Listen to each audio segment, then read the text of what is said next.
why they say food is medicine is because most of the sickness are internal. Yeah. Anything out here is mostly an injury. Yes. It's not that big of a deal, so to say. But what goes in is what determines what comes out.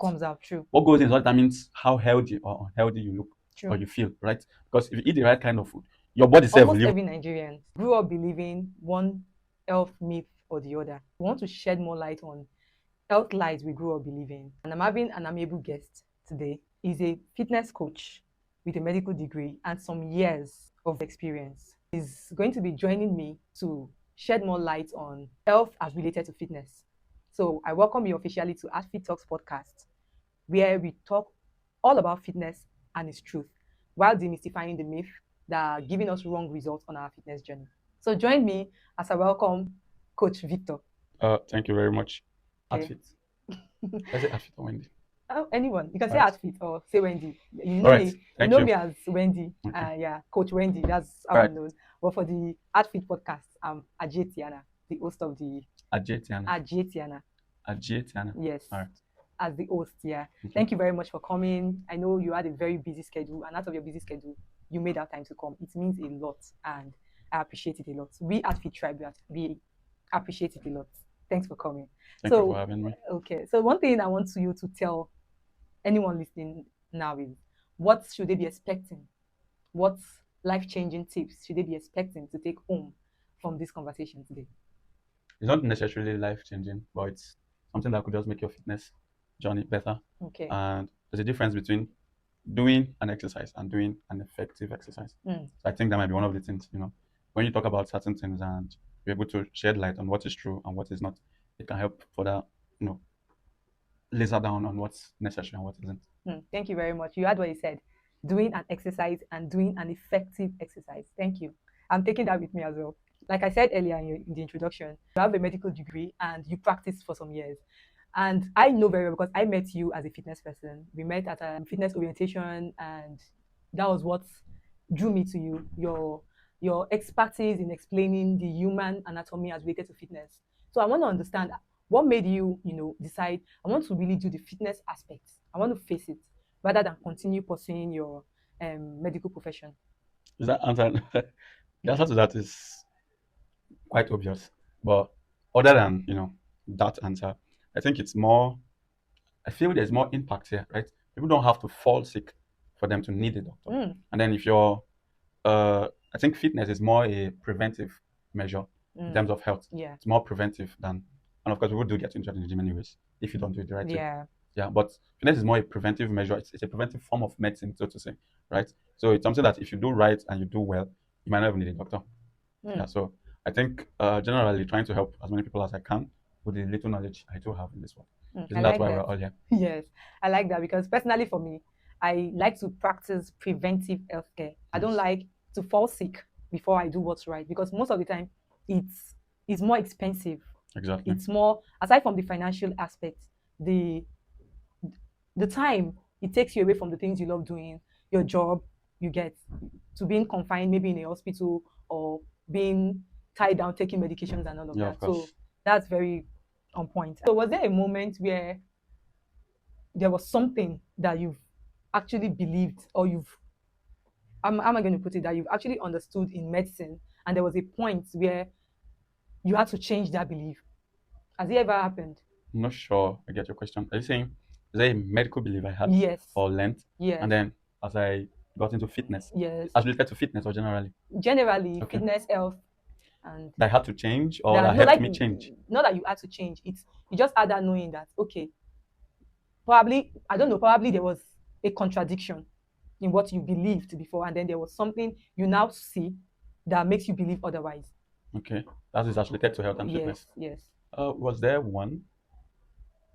Okay, I think one of the most basic would be, I don't think it necessarily changed my belief. It's more enhanced it, so to say. Okay. You see, when you, let's say you work out and you feel pain, right? As it is also a part of growth, as in hypertrophy, it is also a part of healing, right? Because in the process of healing for any injury, wound, whether internal or external, one of the things you're going to see is pain. Okay. It's called a cardinal sign, right? That you see that, okay, this is healing. Part of it is that you're going to feel pain because there is I'm trying not to use too specific terms, but more like there are blood vessels, blood constituents gathering to that area. So they are Okay. heating up. That's what you feel like. So most people that work out, they are mostly always hot. Like, Yes.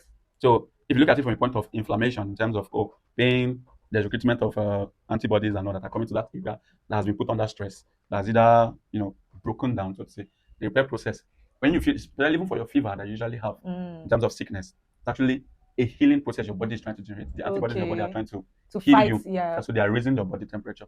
So in as much as fever is a bad thing, if you look at it from a different angle, your body fighting, but the problem is it might raise it higher than normal because their focus is, let's take care of This this particular particular, illness. So it might raise okay. it higher than normal. But one thing is sure is at the height of it, exactly the height of you actually clearing or getting better. Okay. As opposed to, I'm feeling this pain, it's a bad thing. No, could be the healing that Something started. better. Yes. Okay, I get it. So now, from what you just said, what do you think of this popular myth, no pain, no gain, or more pain, more gain? More pain, more gain, no pain, no gain. Generally, it depends on where you're understanding it from. If you're understanding no pain, no gain from a process of, I have to feel pain for, then no, that's wrong. But understanding no pain, no gain from a process of, I have to activate enough muscle fibers to be able to generate gains, then Okay. yes, you're not wrong. But if you're thinking of it from a process of, I have to do till I can't even move my hand anymore. No, that's not very safe, right? Yeah. But if you're thinking of it from a process of, okay, I need to do more so that I can activate more muscle, Okay. then yes. I just want to chip this in. For me personally, I'm not a medical expert. I've only just been a fitness person. But this is my 10 years as a fitness person. And I would tell you for free that that's no pain, no gain. It's a myth to an extent. You don't necessarily have to overwork your muscles or Yes. overwork yourself to the point that when you get to the house or you get to do important things that pertain to you, you're just useless. You cannot do anything. It doesn't make any sense. So having more pain does not necessarily mean you're going to have Have more more gain. gain, yes. Sometimes you might even end up injuring yourself or Causing more harm than more good. harm than good. Yes. Yeah, true. Does rice make people fat? Does rice make Yes. people fat? Yes. The constituent of rice is mostly carbohydrate. Okay. Let's not over. I don't want to even come at the question in terms of, it has to be this or that. Let's think through the process, right? Okay. Constituent of rice is carbohydrate. If you eat carbohydrate too much, excess of it is stored Okay. in your liver. Yes. Yeah. As glycogen. Yeah. So this excess that is stored, when they accumulate over a long period of time, will lead to extra weight and all that. Yeah. But if you eat a specific quantity that is not too much, and of course, because it's carbohydrate, you eat quantity that is enough, and you also do equal work to it.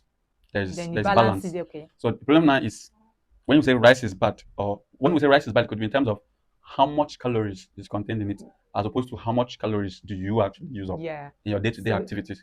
So from the point of somebody who is sedentary, as in don't do you much, don't do and much. then you Just load up on rice and then go and sleep, of course you're going to get fat. But this is not specific to rice. yeah. Specific to just about any food you Food eat. you eat. Yeah. So generally, like I said, in all things, moderation is is key. key. So as long as you're eating the right quantity with enough protein self to Yeah. go, And then you also go around. You're not moving, seated, you're very active. Yeah. Yeah. So True. that could help with it. So, but if you're looking at it in terms of, how much calories is contained in it, then you might want to say, it's bad for me. Yeah. You I get guess. So as I said, let's think it through. Okay. Yes. Thank you for that. Some people usually have this mindset that walking isn't really exercise. For me, see, walking is a great part of my exercise. I do at least 30 minutes of walking, and I'm seeing the results. You get Okay. Walking as an exercise, yes and no. Okay. So yes, of course, walking, you're active. Any form of physical activity, even though physical activity is not necessarily exercise. Exercise has to have structure.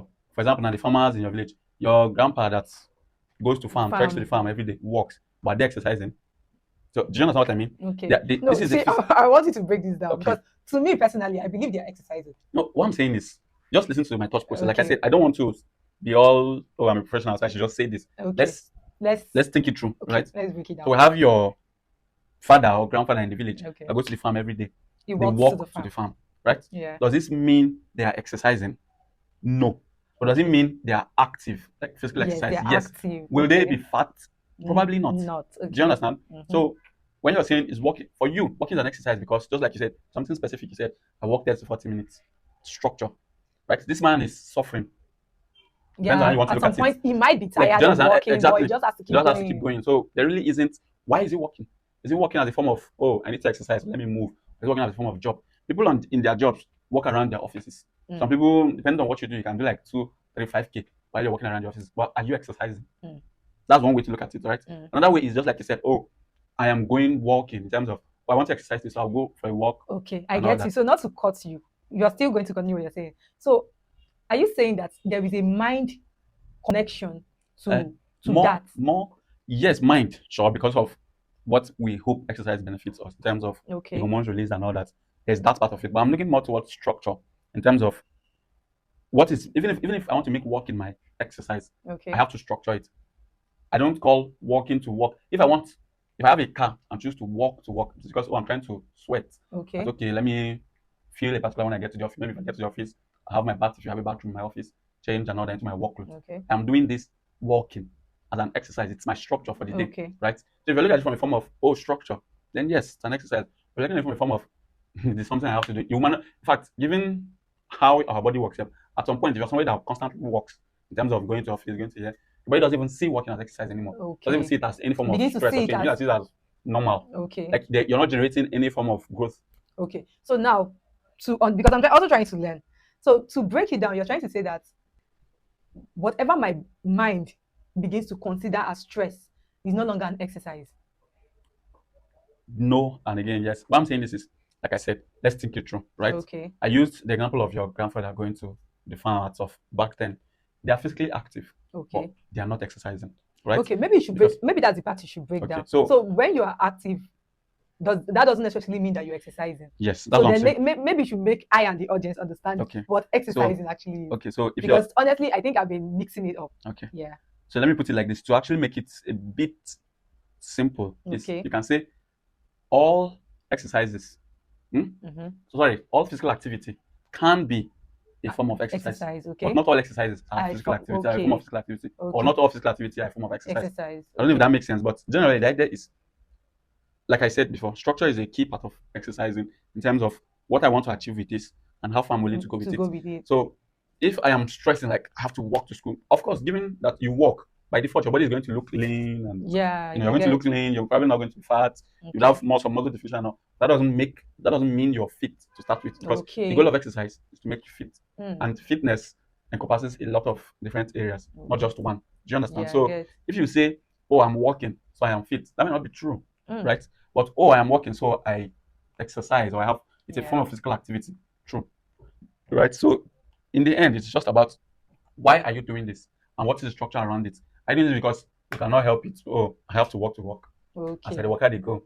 Thank God. If you think of it that way, you can see that there has to be structure too. There's a reason why I keep using structure, because if I'm working, like you said, that's 40 minutes every day. Okay, after a while, after like 1 month, 2 months, that 40 minutes becomes, I don't even break a sweat from doing it. Yeah. But where structure comes in is in, okay, now I've worked. Maybe after like a month or two, I can start adding a bit of jogging or increasing the time I spend walking to be able to get the same kind of effect. That means walking before me, they won't help me burn like 300 calories. Exaggeration. Yeah. But after a while, that means walking might even go to 20 or 50. Really? That's how it is. Yes, it works like that. Okay. So that means, so in other words, just like in the gym where hypertrophy happens, it happens like that. Exactly. So your body, there's something called memory in terms of muscle. So your body already knows that this guy's always working. We've recruited all the necessary I don't know for lack of better fiber that we have person do this walking. So at first when they started the walking, it was hard to do. So the body was feeling it and all of that. After a while, it's now normal. So there has to be something more to further push the body to get better at this. So if you stay just on walking and you're calling it exercise without any form of structure in terms of increase in the walking length or the pace and all of that, so that it's increased, so you're still able to. In fact, it's almost the same thing like smoking. At first, when you smoke one cigarette or one igbo, it can run you mad if you're a newcomer and all that. After a while, you might have gone like 4 sticks. I don't know, and it's not even having any and there's no effect. There's nothing there again. The body's already used to that. So now the idea of it is increase in terms of if it's igbo now, the what's it called? You go for what Arizona close. I don't know. Yeah, Scottish. All of them, yes. So you keep going, or increase the number of sticks you can take in a day. So it's the same thing here now. So you used to walk, right? 30 minutes. After a while, 30 minutes is no longer as efficient. So you go up, or as effective rather. So you go up to an hour of work with the right mindset. Again, so that's why when you say the mindset, if you're working and it's stressing you, you're not exercising at all. Like you're not feeling like usually exercise as related to fitness is supposed to give you the happy feeling. I have clients I work with who are like I genuinely advise against it. If you're some people, I know people who are stressed and they come to the gym, they're like, Coach, I'm not feeling it. And I sit them down, talk, let's hear what's going on, right? If they don't want to talk, I'm like, okay, let's move around.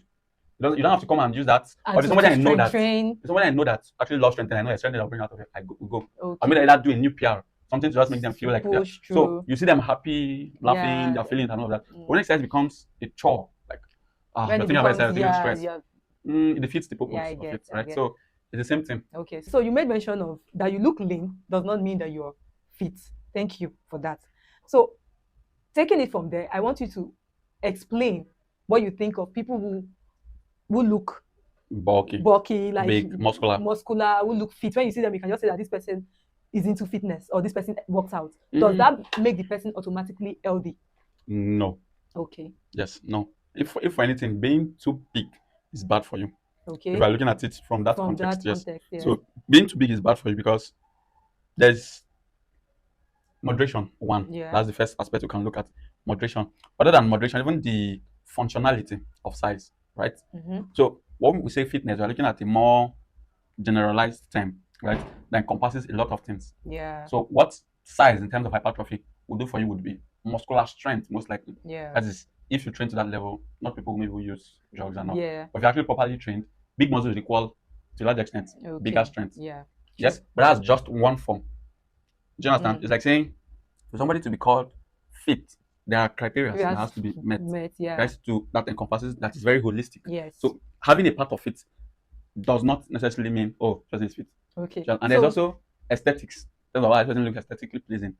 It doesn't mean that the person is healthy. Or healthy. Yes.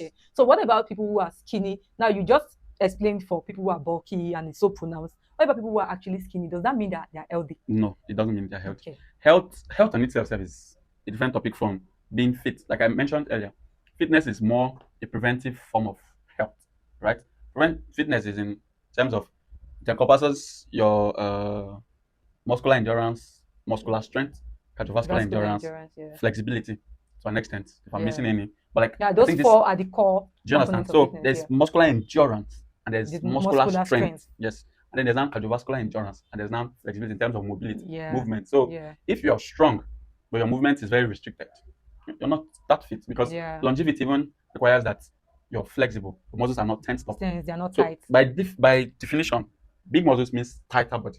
Do you understand? Because most times they are stiff. Exactly. And then by definition, smaller muscles or leaner frame. The person who is leaner, they have good cardio. If there are people who work out.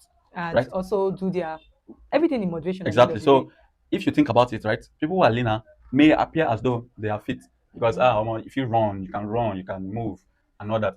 But you might not have strength, muscular strength, because research has shown that denser bones, denser bodies, muscles help you when you age. Okay. Like really, really help. In fact, older people who are like 45 to 50 are now being advised to actually go and lift weights. So a leaner frame might mean, your cardio is good, you're able to run faster than the bulky counterpart. But it doesn't necessarily mean you have the strength to match up with that. Right? So it's, like I said, it has to be holistic. If you only look at a particular aspect of it, and then you know the other parts. Exactly. So you have to you had what you said, you have to work on your muscular strength, muscular endurance, cardiovascular strength and flexibility. Yes, cardiovascular endurance more. And then flexibility, mobility. Yes. That encompasses it. I've actually learned a lot from everything you just said, but there's this other myth I would want us to demystify. People always believe that herbs are always safe, like herbal medicines are always safe, not minding the mixture process, and all of that. Can you shed more light into that? Okay. Again, I won't be forward with my answers. Let's think it through. So if you think about it, herbs. First, look at who is selling the herbs to you. Let's even start from there and then get to where or wherever we want to go to, right? You're looking to be clean. If you go to a hospital where there's a doctor that's taking care of you, the doctor comes out, they are looking a type of way. You even have confidence in that, this person must know what they're doing. Just by appearance. They might not even know what they're doing. But I mean, the fact, even in terms of fitness, anyways, if you come to a gym I went to look at a coach, I'm like, I have people who come to me and they're like, so and so trainer looks a certain way. I'm like, I'll start explaining that. It doesn't mean they're not fit or they're not this one. You have to start. So but there are appearances that you need no explanation. Exactly. So if you see I'm not very familiar with the herb sellers, but I've seen some, and there's no way that I would think it's normal. In fact, even they haven't put Yeah, some of these herbs. Let's leave the appearance first on the side, look right? at Let's now look at the constituent of what they, supposed help what they give yes, people. If you think about it, right, some of these things, for a fact, yes, can be where some of these medications that we actually use are yeah, extracted from, yeah, right? It is true. So that one is yes, not a lie. yes, But some of these herbs contain medicinal properties that can true. actually heal. So where the problem lies now is in the part where, again, taking its number, let me say, let's try to simplify it, right? If your doctor that is synthesizing or removing the actual active ingredients from these herbs to give in form of a A tablet, tablet. right? Let's say he's taking it from 1 cup. Let's even say, okay, he does it from 1 cup. And Abusla is giving you a full bottle to take, right? A full bottle of different mixtures that one would have so much, would put so much pressure on your liver in Yes. terms of detoxifying. Because, of course, by virtue of how you're being fed this thing, the toxins are equally present in those drinks, as well as the good supposed active ingredients. Yeah. Do you understand? So Yeah. the toxins are present, the active ingredients are also present, all in one. And all of this, your liver is going to process. So if you think of it from that angle, I don't need to tell you again that, oh, it is good or it is bad, because what you're taking is just like saying you want to eat rice. Okay. This example sounds very vague, but I like it. I own a restaurant. I'm selling rice, beans, and all and that. all of that. And they tell me you want I'm feeling hungry, and you're like, I'm like, what do you want to eat? Tell me, just something that'll make me not feel as hungry. I put yam, I put fufu, I put rice and all that, and give it to you. Give it to you. To eat. You can see how that does not make sense for me to do that to you. But if you think of it from a part of, oh, okay, if I eat all of these things together, what is it going to do to my body? Yeah, I guess. Maybe nothing. Do you understand? Yes. We have these things and you feel fine, I love that. But what's happening internally might not be in your control. Oh, Do you understand? So yes, you could take that agbo or herbs or whatever, and you feel fine. Or it helps you get better with that. Yes. Yeah. But what it does, what the problem lies is in the fact that the long-term effect of that, not today or not tomorrow, not next week, not next month. So a lot of people ask this question. And I personally, I think there was a time I heard when they said they are trying to get license for this trado medicine, traditional medicine, and all of that. But one of the debates at the time was the constituents in those things. How are they measured? Exactly. You know, when you go to a laboratory now where they produce medicine, or a pharmaceutical company in their labs, they already have a percentage of this. Yeah, of course. Maybe I don't know, but maybe hydrogen, a percentage of oxygen, a percentage of nitrogen, and all of that will constitute a tablet, which is the normal milligram that you should take in per dosage. Okay. Are you getting it? So the debate is, how do they know? Because most of our forefathers that did this about whatever, they were not educated to now do all this measurement.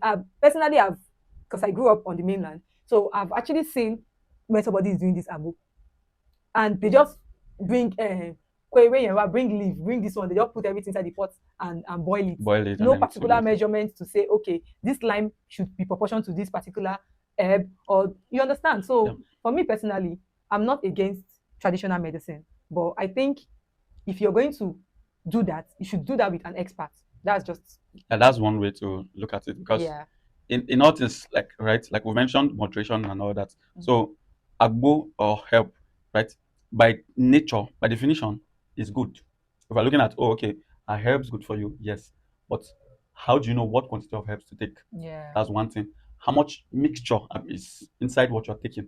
That's another thing, right? Because if we properly mix, prepare, and that it becomes medicine, essentially. True. So, but when you miss out, just like what we eat as well, food is a form of medicine too. Exactly. So if you're eating right, exercising, then you definitely see you would hardly be sick to start with. True. Right? Because why they say food is medicine is because most of the sickness are internal. Anything out here is mostly an injury. Yes. It's not that big of a deal, so to say. But what goes in is what determines what comes out. True. What goes in is what determines how healthy or unhealthy you look or you feel, right? Because if you eat the right kind of food, your body self will even your body would even show that, this person is doing all right. So on this note now, what do you think of detoxes? Because some people also see herbal mixtures as a form of detoxing. You understand? Yeah. So what do you think of detox as to cleansing? Does detoxing means you're cleansing your body? Detoxifying your body is, yes, it's a form of cleansing your body, so to say. You're looking at it. But again, just like we've pointed out, right? You're cleansing your body of what? That's why I said it's a form, because if for instance now, like if you're feeling too, again, I don't want to sound too technical, but let's say if your body is too acidic, you're being given bicarbonates, which are like basic to sort of balance out, right? Base and acid balance out. Yes. You guys near neutral. Okay. Do you understand? So it's just like saying, if this thing is like this, do this to balance it out, right? Yeah. So now, what are you detoxifying? And what is the are you constituent using to detoxify? Do you understand? So Yeah. what are you trying to remove from your body? And what are you using to remove? remove? Yes, do you understand? So Yeah. that's where you look at it from. So at the end of the day, everything that boils down to balance and knowing what you're taking That's in. why even for traditional medicine, not traditional as in traditional, like even for normal medicine we take, right? Sometimes there's something that is very trendy now in the medical world, which is antimicrobial resistance, because of indiscriminate use of even the drugs, antibiotics, because of indiscriminate use of them.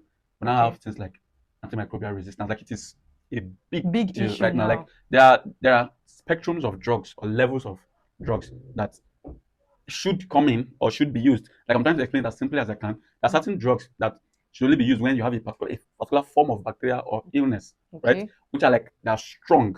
But now, because of our indiscriminate use, those drugs that are supposed to come in like actual prescription, like they have to, like it's almost like an emergency case for them to prescribe the drug to you. We're not using it commonly. And because of that now, just like saying, let me put it again, just like saying a drug that would, you have like a soldier camp, right? And then a thief walks in. Normal guards at the gate should be able to hold a thief and beat him. Yes. But imagine a thief walks in and they're calling commander to come and handle the thief. The thief has already seen the commander, knows what the commander looks like. If the thief is coming back next time, you know that the commander probably doesn't know how to throw a jab, for instance. Yeah. So it's coming back with people who know how to do it better than commander. So now that you already brought the commander to come and fight thief, ordinary thief. Imagine when the actual host of Jonathan now come. So who would handle them? So what I'm trying to say is going to some of these classes of antibiotics that we use for even something as common as cold. Yeah, I can relate with you because I think we are in August now. I think that was June. So I had stomach discomfort at the gym. I went asking my colleagues because I rarely fall sick or have discomfort. So I went asking my colleagues for flagyl. Luckily for me, I met the head coach. He was training a doctor at the time when I met him. So the guy was like, "Why do you need a flagyl?" I said, "My stomach upset." He said, "No, you should go and get Imodium. That flagyl is an antibiotic." I never knew. Oh, you didn't know flagyl was antibiotics? Honestly. Flagyl is just a brand name.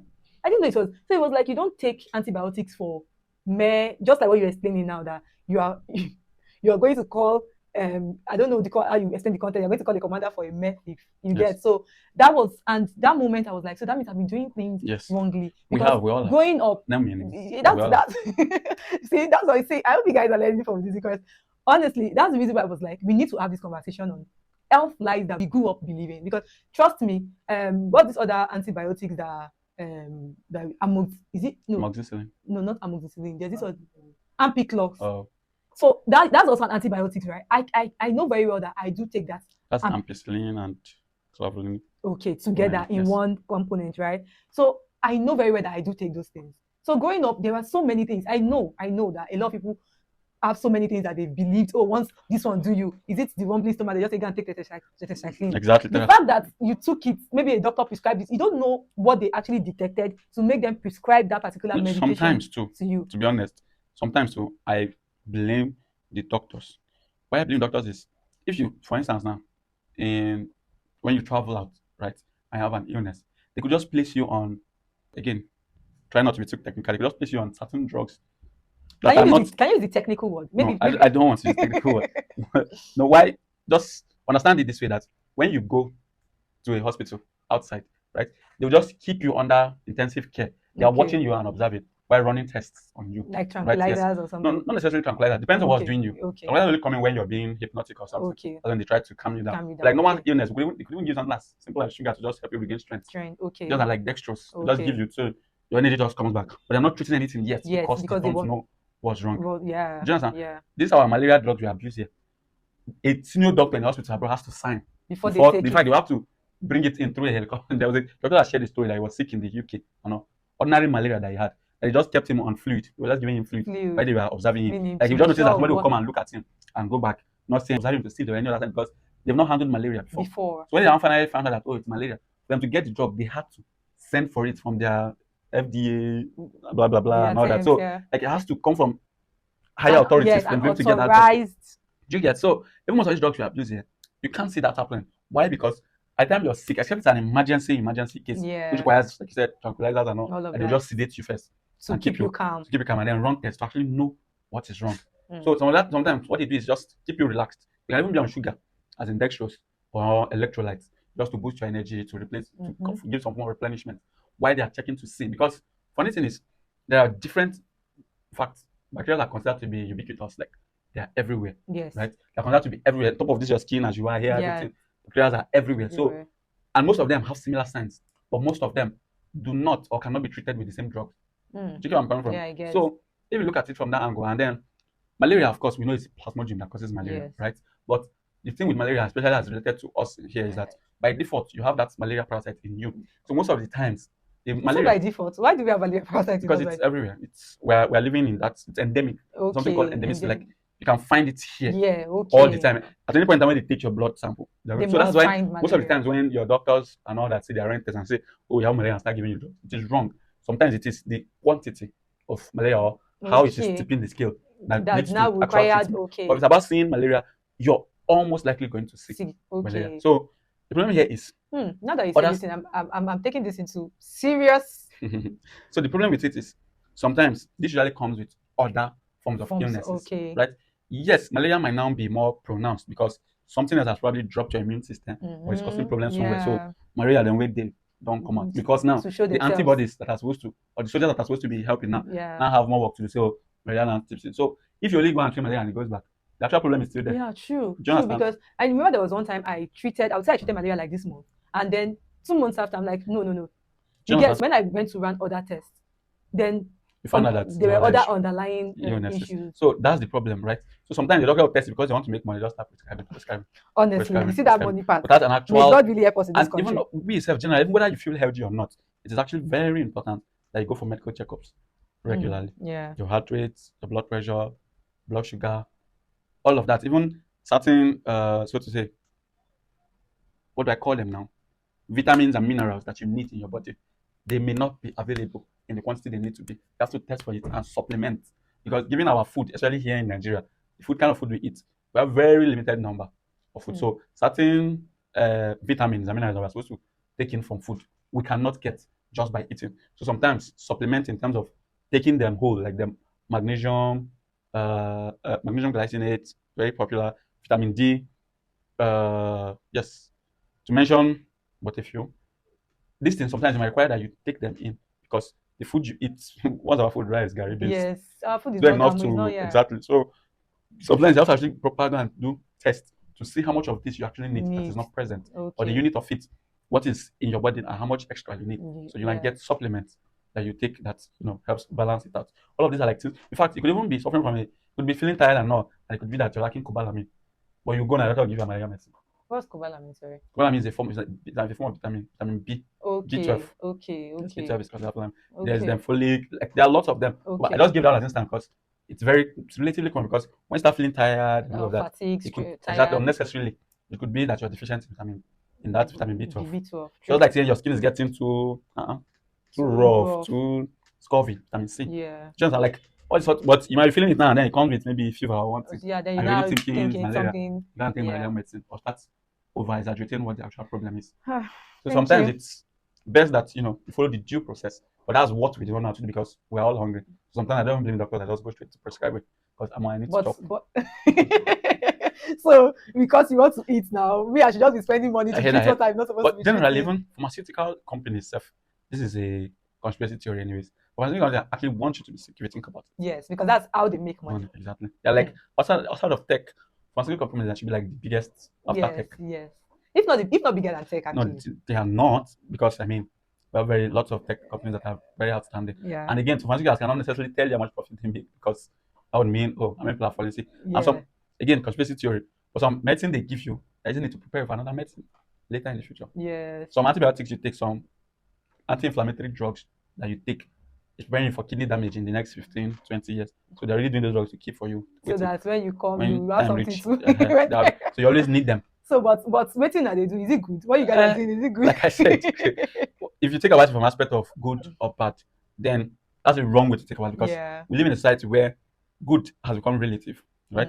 If we are saying Is putting somebody's life in danger a good thing? No, of course not. But if we True. are saying, oh, do you actually need these drugs to survive? Yes, you do. But so sometimes you weigh the pros and the cons. Some drugs you take, in fact, even before a drug gets past the stage of testing to see if it is good for health, you actually do this test. But what we'll do is, what usually happens is, okay, we are trying to cure stomach upset, but it might make you dizzy. See, that dizziness is that important. No, oh yeah, give them the drug. Okay. Okay, this drug now might cause you kidney problem. But that is if you take it a lot A of lot times of for a time long time. But before if you take it it's once, twice, not an issue. So yeah. all that comes from, oh, So it put this depends drug on that how the side effects. use Yes, the use and as compared to the to side effects because okay. most drugs have that side effect. Yes, let's not. It's fine. let's not begin to bore Exactly. them. So now we want to look at social media versus science. Okay. I'm sure you've come across some conversations online. You've seen some health advice that maybe you just shake your head and like, what's this person saying? Yeah. Right? If you. Okay. So what's the worst health advice you've seen online? Can you give us some that made you cringe as a medical expert, as someone who is medically inclined? Some health advice online made me cringe. Uh, I would take a lot of thought because my social media is not as Okay, you're not very I'm not. That's one.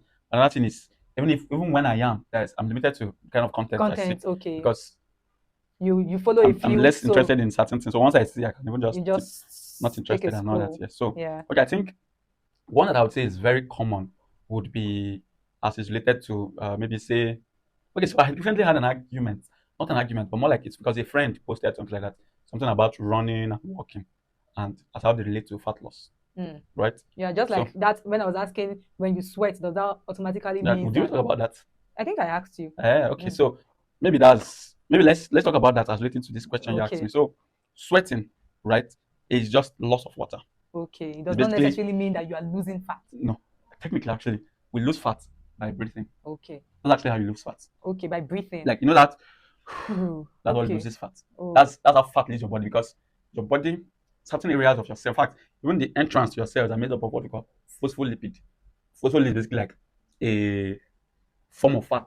Okay. Basically. So they are the ones that even form the walls of the cells that make up your body. So fat, as much as it is bad for you, it's actually very necessary. Okay. Do you understand? In terms of ketosis, energy generation, and all of that, fat, very important. Yeah, so the thing is, everyone needs a specific healthy amount, amount, a yes. healthy amount of fat in their body. Yes, But when actually. it becomes too much, yes. that is So where they should draw the line. yes, true. Okay. So when you say you sweat and you personally, to be honest, I think the sweating part is more important for bloating. Like if you're bloated, it could just be sometimes gas in certain areas of your body, most likely your stomach and all of that. Yeah. Sometimes water, in terms of you drank a lot of water. I'm not saying this might not be particularly 100% accurate, but Okay. it just gives you. I just want you to get a view of Oh. how sweating can be a form of weight loss, but not necessarily fat loss. Fat loss. Yes. Okay. So So that means at the end of the day, it's not actually a myth. it's not that it's a myth because people emphasize on I need to sweat to lose weight or to Okay. lose fat. No. Do you understand what I'm saying? Okay. But I need to walk, I need to move in order to lose weight, 100%. But to say, if I don't sweat, that means I You never never lose fat. okay. That's not Okay. true because Okay. there are different forms of training. In fact, when it comes to strength training, they're mostly anaerobic. Yeah. So you seldom lose. You might not even sweat because break a sweat. do you understand? You might not even break a sweat, so to say, while you're doing these exercises. But they are doing their work. They're recruiting the energy source that they need to burn. Yeah. Do you get? So all of this, right, is a form or a way to say, when you sweat, would it make you a bit more like makes even, let's say, for instance, now I feel too flabby and all of that at a particular time, and then I start running, walking regularly, so I sweat, I feel it leaves my body, and a lot of other things change because it's not just about the sweat. Because I feel like when you say this, it's like because I have even my mom. Again, it's also like I said, the way you look at these things, right? Because I grew up with a hardworking mother who is on the big side, but there's no way I sweat every day like her. Okay. Do you know what I mean? Yeah. She works, she goes to do her business. She's moving, but she's big. She's on the big side, right? So if you think of it like that, you know that just sweating isn't enough. You have to start activating. You have to start changing some other be more forms active. be more active. Change your be life. intentional about your lifestyle and everything. Like I said, it's a holistic thing, right? It's not just I have sweated in the gym, so I mean I'm good to go. All the fat are gone. No, that's not true. Okay. Yes. I want to ask some questions I've had in some people have asked me in my DM, so Okay. I want to take a quick one. Okay. Can stress make you gain weight? Straight up answer, yes. It can, right? Yes. So what actually causes that though? What actually causes How? the stress? Like how does stress Okay. make one gain weight? Okay. So stress can make somebody gain weight and can make somebody lose weight. Do you Okay. understand? The same thing, For just me, different stress concept. makes me lose weight. Exactly. That's what I'm trying to say. So stress can make somebody lose weight, can make Make somebody somebody gain gain weight. weight. So let me explain it this way, right? Just like I said, exercise is stress. Yeah. You're stressing your muscles Muscles. to grow, to get better. Mm-hmm. But now, see the kind of hormones that are also being generated alongside that stress. Just like saying, the whole thing you talk about, I don't even want to look at it from a psychological point of view. It's more even from the kind of hormones or whatever your body generates when you're exercising. You're, Sorry. you're happy, you feel good about yourself that you're doing this, you're achieving this. You're looking at it as an achievement that, oh, yes, I was able to do 5 kg. Now I'm doing Yeah, 7.5. you're Your excited muscles to are say stressed too. yes. You're exerting your muscles, but feel good about it. Yes. And you're So excited to go to even do again. more. Yeah. Do you understand? So your body is in turn generating the right kind of hormones to support that process. Yeah. In the same way too, if you are stressed, like your body is releasing stress all the way from your brain. Think about it scientifically. By default, where your body is signaling danger, danger, danger, so to say. So want to stay calm in terms of even your metabolism can be slowed. It's Yeah. called parasympathetic nervous system. Let's not Okay. go too deep into it, but it's more like when your body feels stressed, and again, it feels like, oh, let us do something about it. So there's less stress, right?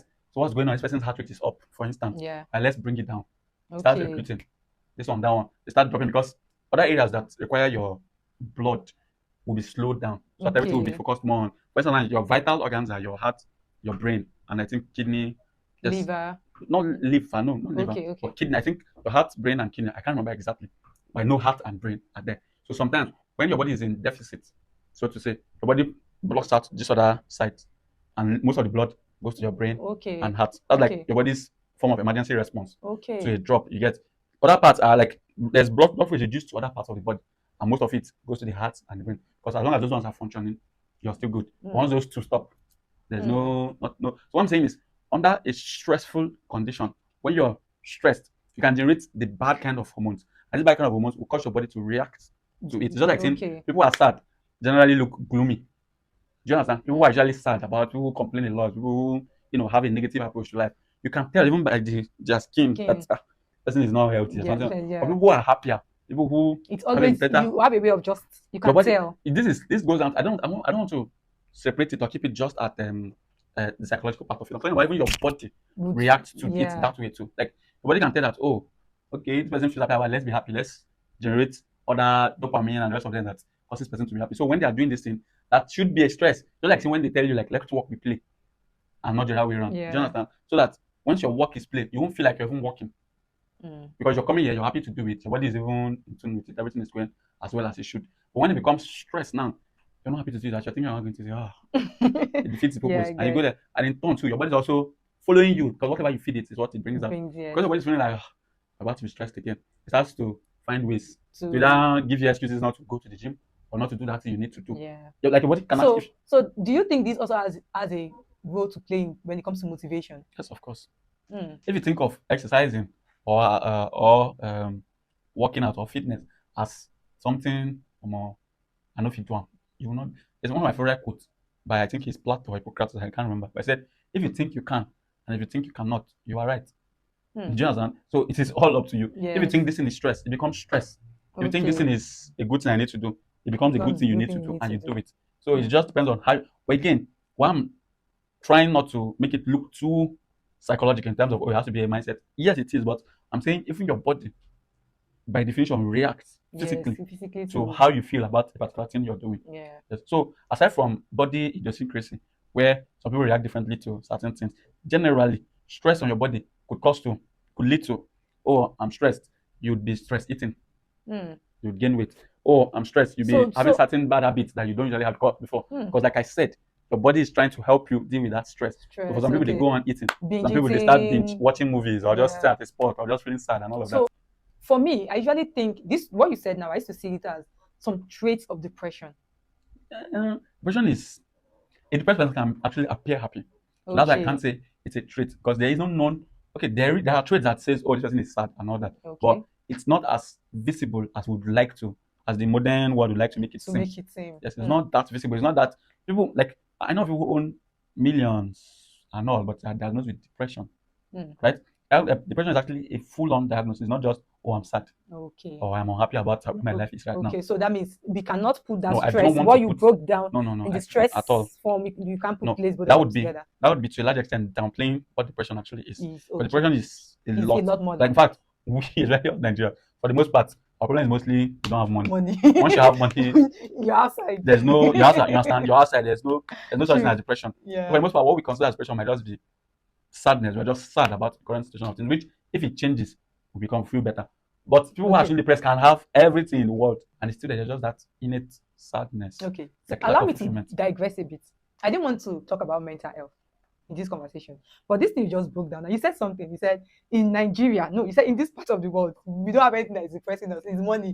Really? not. I don't want to say we don't have anything that is depressing. I said for the most part, right? Yeah. What we see as depression could just be a lack of the things we want. Okay. Right. But I'm looking at depression, or at least the clinical observation of what depression is. Okay. Is much more than just a physical need. Okay. So now, in this part of the world, like you said, somebody can actually be going through a lot, and because we have been, whether female or male, we've been groomed to bottle things up. And at what point can we be able to tell when someone are there traits, are there traces we should look out for to be able to tell whether someone, you be my guy, I see you every day, we are relating, you're my friend, but you're going through something that is taking you downward hill? Are there traces? Yes. I think the most important way would be through observation. Not somebody who says I'm depressed. Actually observe your friends around you who is detaching. Because there are different forms of detachment. Like what person is usually excited about coming to my house to watch a movie. Yeah. Or a normal day, I know how this person is usually happy. But now they still come, but I can tell that excitement is gone there.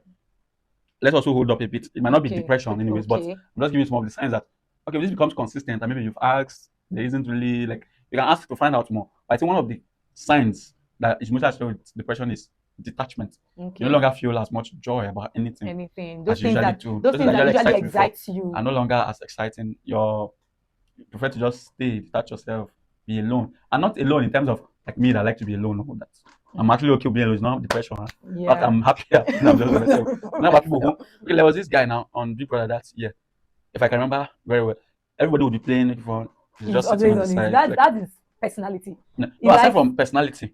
I'm talking about he was actually later diagnosed with depression. Oh, really? Yes. I think he died now. So after, I don't know. Is it a fair guy? I don't know the full story, but I'm just saying that there was somebody on the panel that had that issue that they had to remove him. Not the usual way. They had to like send help to come and take him out. So it happens, right? So what I'm saying is sometimes one of the signs you can is somebody who is now detaching. Like you see them, they're not as excited about things, about life. It's not like they don't have goals. So aside from detachment, is there any other thing someone should look out for? Because for me personally, I'm trying to be a more intentional person. Even though I like to be on my own, I love my space a lot. Weekends I can be indoor all by myself. My neighbors won't even know that I'm around. But for me, I'm not depressed. Yeah. I like to sit with my thoughts. I like to think of what next am I doing? How am I going to do it? That's just me. Yeah. But people would know me at some point. Growing up, people see me as the life of the party. So how did I go? Personally, I'm yet to understand that. How did I go from being the hey to just wanting to be by myself? No, that's not necessarily what you're talking about. Is not detachment. That's more detachment. It could be a form of detachment, but not in a negative sense, right? Yeah. Because even me, I've never been the life of the party, so to say. But I know that there are certain places I would be more. Let's go, let's make noise and not. But for the most part, I just like to sit by myself. Okay. I'm either playing chess on my phone, reading a book, seeing a movie. Just I enjoy these things. This is actually giving me joy. Like I'm excited to come back over the weekend and sit down and watch my movie. I'm talking about people who are no longer excited about anything to start with, even those things that usually give them joy. It's gone. And they can't say like you find that it's not that this person is rich. He has the money he wants. He has family around him. He has his friends. He has his brother and sister. It's not like he experienced heartbreak recently. Like just but you just notice that he's no longer like that joy is. So if this is what depression really is about, okay, if this form. You get, there's a lot more. I get you. So what? Because you just gave instances of things that could actually really make someone get to that point of depression. So what causes it? If you have money, your health is not challenged, you didn't recently experience heartbreak, But you do know Anything. that, sorry, just before you continue, you do know that depression is a mental issue. Right. Yes, like it's not, people don't make, that's why I said depression is not sadness. Depression is actually a mental issue. Sometimes there's no known Cause. cause, so to say. Like that's why I said the family is good, you have no cause to be sad. Sad. But you feel that overwhelming sadness, Sadness. overwhelming like zero joy and all of that. Right? So that's why I said it's a mental disorder. It's just like saying somebody who is mad and all. But if it is detected, can it be treated? Are there Yes, of course. There are researchers that are going into how to treat them. Treat this Okay. thing. That's why you see some people say that they give them like a most usually I think there's people that give them like a dog. But it's a very happy dog that are playing around, jumping around you and all of that, making you active, turn, just bringing you out of that place where you usually go to just that. So stuff like that. They're like different forms of measures of taking care of people are depressed. I'm not an expert in that, so I can't Yeah, I tell get, you. I get, But I know for sure But that you actually opened my eyes to a lot of things. So now I'm able to differentiate between when somebody is stressed and when somebody is depressed, and that there are a lot more factors that, and depression is actually a state of, it's it's a actually a mental mental disorder, yes. disorder. Okay, thank you for that. I hope you guys are hearing. I have some rapid fire questions for you, so you have Few few seconds. seconds to answer these Okay. questions. What's that one food everyone should eat more often? One food everybody should eat more often. Yes. Like an actual food or a class of food. I don't know. Anything. Proteins. Proteins. We should eat more proteins. Yeah. What's that one Veggies. habit everyone should stop? One habit everyone should stop. Sitting around. Sitting around, Yes. lazing around. Lazing around, sitting around. Inactivity, yes, that's the better word. Inactivity. Yes. You read that. Move. Inactivity. Always move. Be Let's a moving move. man. Come on. Yes, a moving man will meet his luck one day. All right. So, what's the most overrated fitness trend? Most overrated fitness trend. I don't know of many fitness trends, but I think steroids Is overrated? Overrated. Okay. Shouldn't do it. That's more hand than good. What's the most underrated exercise? Most underrated. So what's pretty much very much rated? Underrated exercise. There's one coming into my head. Underrated exercise. Going. Wait. Underrated exercise. Oh my god. Squats are pretty much rated because I want to say people should squat more. That's what I want to say. I don't know if it's underrated, but I think people should actually squat more. Okay. Like not squat, maybe not even with barbell, with your body weight. Learn to just go down and sit. Just sit. If you can actually just sit into a squat and hold for like 1 to 2 minutes. 2 minutes. It's very important. Very important. Yes, yeah. very, very if I'm going to say it in an explanatory way, just sit squats. Don't carry weight. No, you don't have to carry weight. Just sit into your squat hips. like proper, not normal squat, not barbell squat. Yeah, just sit into your own body weight. Yeah. And just sit there for a while. Allow that circulation to happen. Allow your muscles to be stretched. I don't do 1 minute. I do like 30, 45 seconds. Sure. You can start somewhere. So what's the biggest health misconception? Biggest health misconception? One, I would say, in fact, I think, no, let me answer that question this way, right? This is coming from me that's a coach. Going to the gym is not enough. Yes, going to the gym is not enough. What you do after is the most important. In fact, lifting weight or doing whatever you do at the gym is about 20 to 30% tops. So the rest, the other happens aspect of when your you're lifestyle, out of the gym, right? In terms of your nutrition, in terms of your sleep. Coffee or tea? Me? Most recently coffee, but before tea.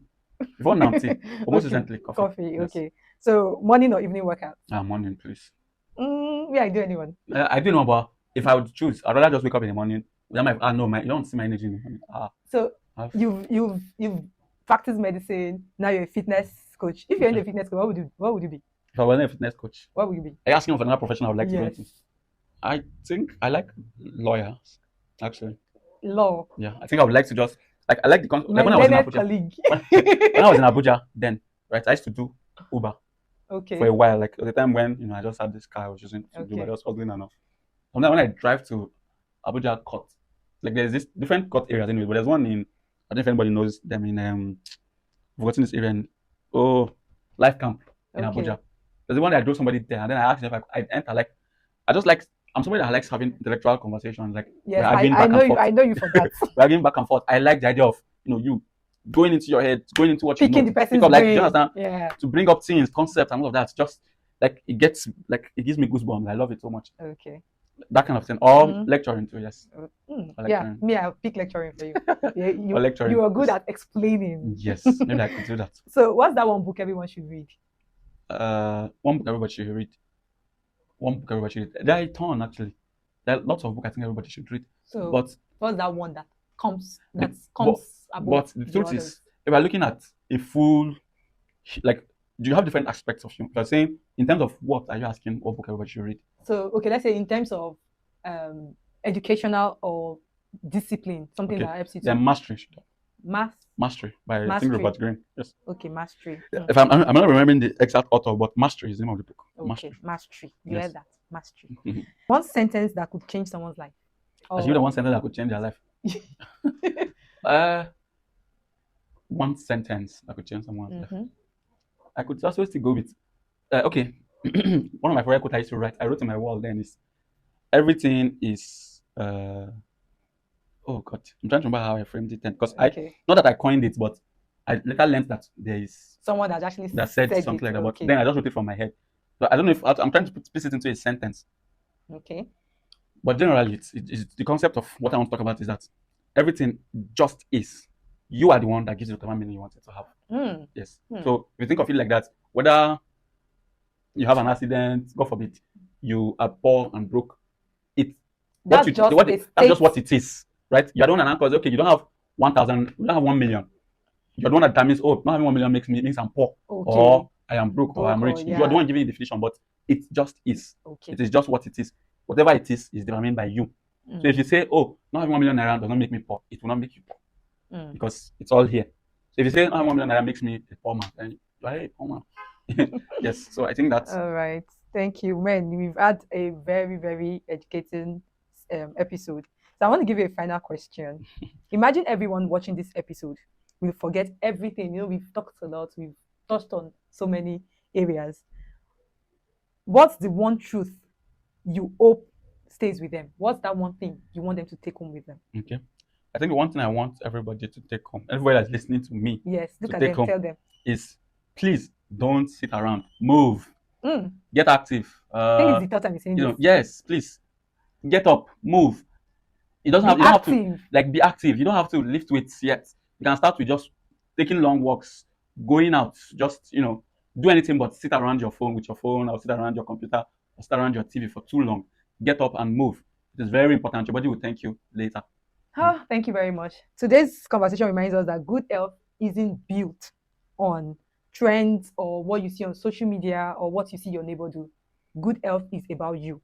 It's about the understanding of what works for you.